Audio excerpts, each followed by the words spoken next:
Miss world போட்டியாளர்கள் தெலங்கானாவின் சுற்றுலா இடங்களை தொடர்ச்சியாக பார்வையிட்டு வருகின்றனர். வியாழக்கிழமை அவர்கள் 2 இடங்களை பார்வையிட்டனர். மிஸ் வேர்ல்டு போட்டியாளர்கள் டூரிசம் வில்லேஜ் என அழைக்கப்படும் போச்சம்பள்ளியை பார்வையிட்டு ரசித்தனர். போச்சம்பள்ளி பயணத்திற்காக ஆப்பிரிக்க கண்டத்தை சேர்ந்த 25 நாடுகளின் பிரதிநிதிகள் வந்திருந்தனர். மே 15ஆம் தேதி மாலை 6 மணி முதல் போச்சம்பள்ளியில் பல நிகழ்ச்சிகளில் உலக அழகிகள் பங்கேற்றனர். இக்கத் பட்டுச் சீலை நெய்வதில் போச்சம்பள்ளி உலக புகழ் பெற்றது.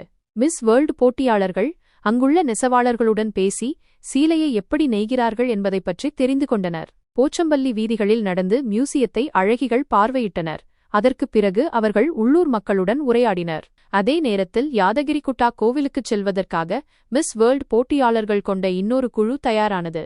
இந்த குழுவில் இருந்த 10 பேர் மாலை 5 மணிக்கு கோவிலில் தரிசனம் செய்தனர். இந்த அழகிகளுக்கு கோலாட்டம் மற்றும் பஞ்சாரா நடனங்களுடன் கோவில் நிர்வாகம் வரவேற்பு ஏற்பாடு செய்திருந்தது.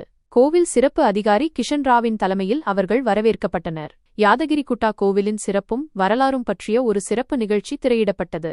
கோவில் தரிசனம், சிறப்பு பூஜைகள், ஆசீர்வாதம், குழு புகைப்படம் உள்ளிட்ட நிகழ்ச்சிகளில் அழகிகள் பங்கேற்றனர். மிஸ் வேர்ல்டு போட்டியாளர்கள் கோவிலுக்குச் செல்வதால் கோவில் நிர்வாகம் வழக்கமான சில தரிசனத்தை ரத்து செய்தது.